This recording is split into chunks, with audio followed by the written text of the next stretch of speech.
going on, people? Top of the year. It's January of 2026, and I'm excited to share my first video with you.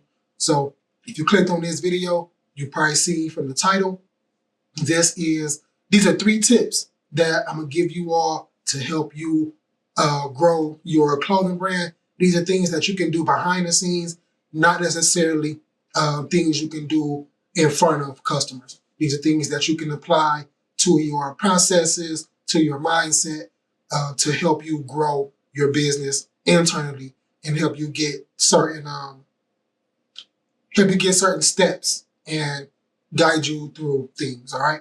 So again, these are 3 tips to help you grow your clothing brand. All right. Let's go ahead and get started with the video.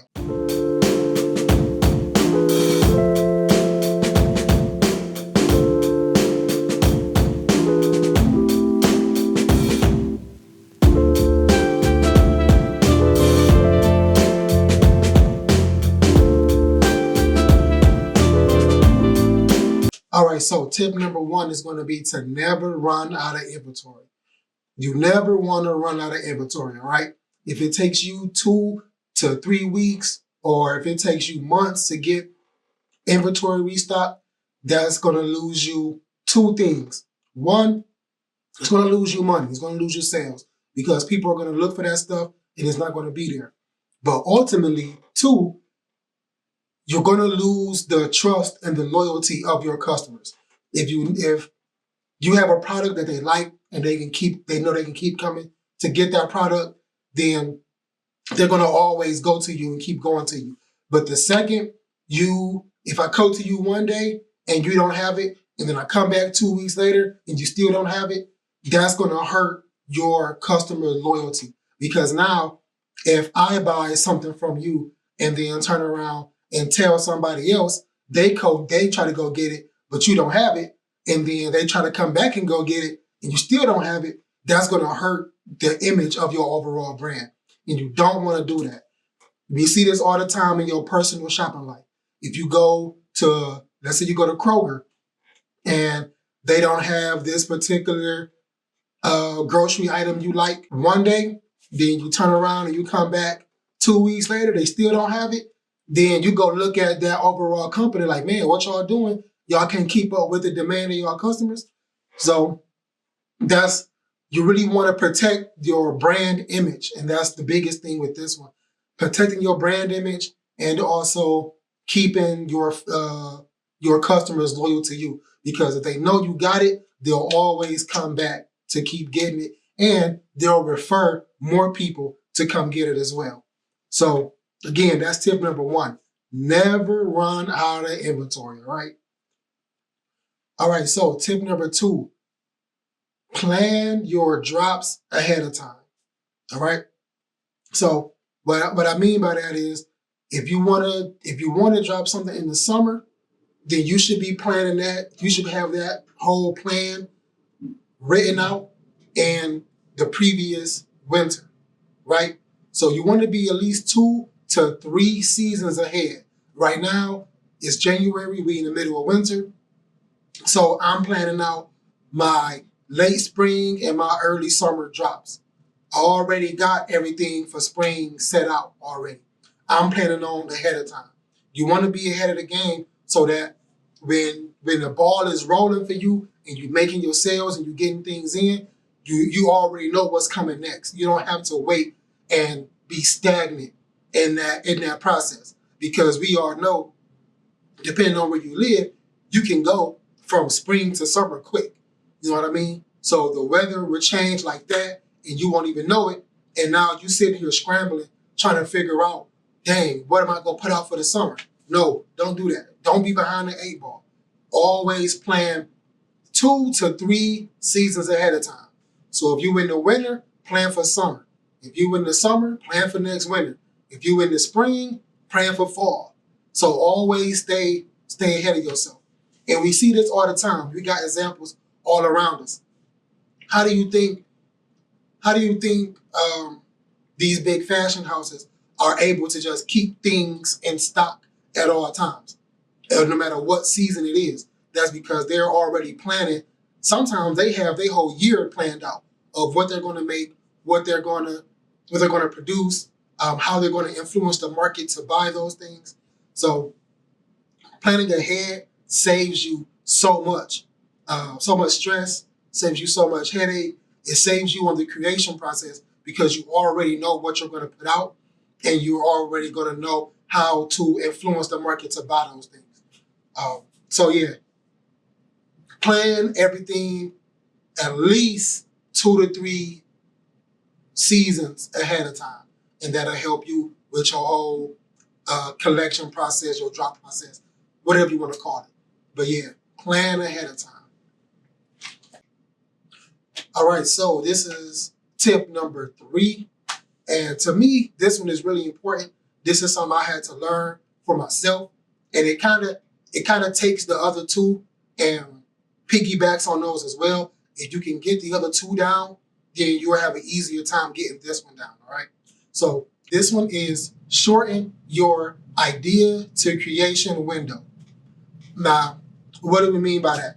What I mean is the second you get that idea in your head, you should already be working on it. As soon as it comes in your head, as soon as you think of an idea for a design, or whether it be a print, or whether it be a new silhouette, something you got to draw up and sketch to get it made.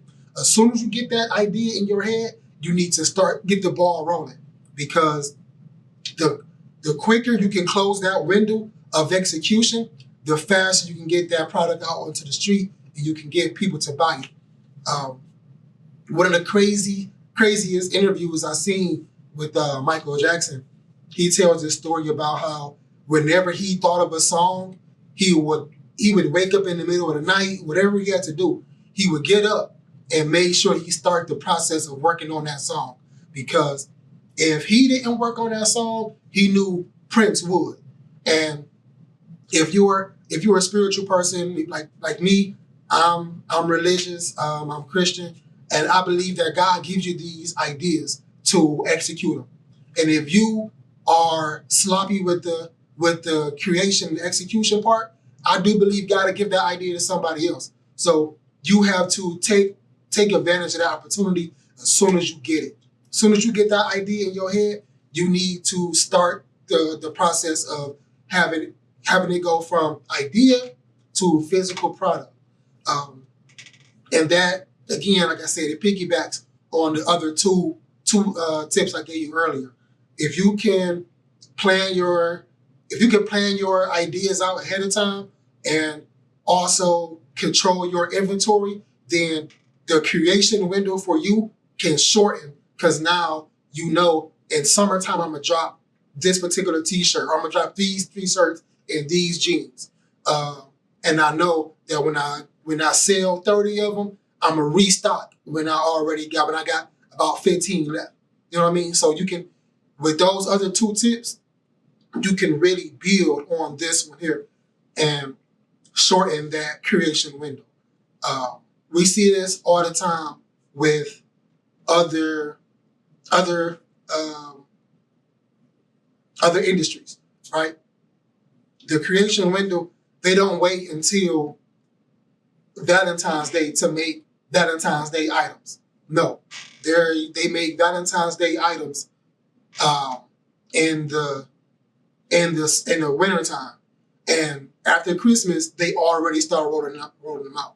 So they don't have to wait until the date comes up, because we already in the process, we already made them, we know what's going on, and we got enough inventory to supply everybody, all right? So again, shorten your creation window, whatever that window may be. For me, because I make everything in-house, from the design process, getting the design made in Illustrator, buying the blanks or sourcing the blanks from overseas, to printing the blanks, I had to shorten that. In the beginning, it would take me about a month from start to finish, from the idea portion all the way to print. Where now I'm down to about a 3-week, sometimes 2-week process. And ideally, I would want to get it down to 1 week, right? So if I get the idea on Monday, by that Sunday, I want to have the whole process done. I want to have the physical product done, ready in hand to be shipped out or for the photo shoots, whatever it needs to be.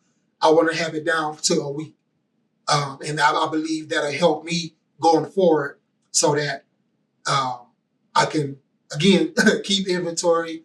I can plan ahead of time so I know, okay, I'm going to drop these in the summer. I'm going to drop these in the spring.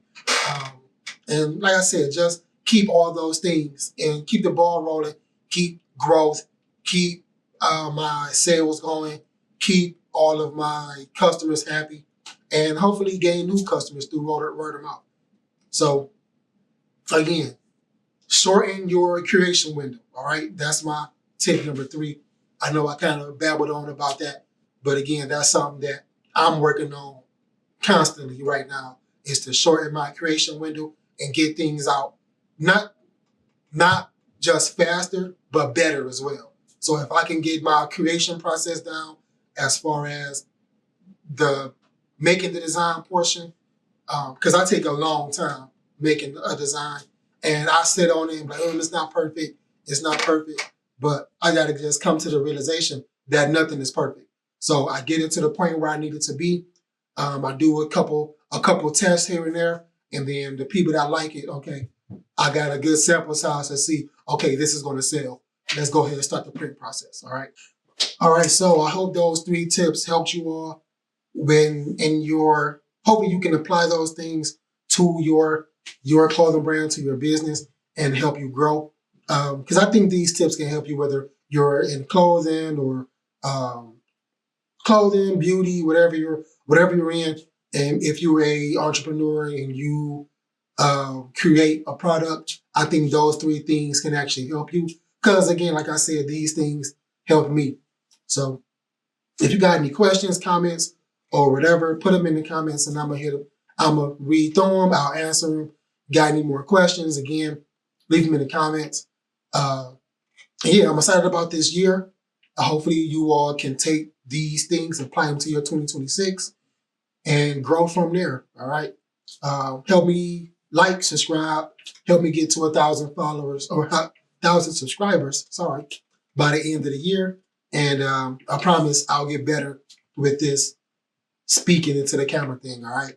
But in the meantime, check out the website, shoprylng.com, and you can see all of our new products we got for sale, all right?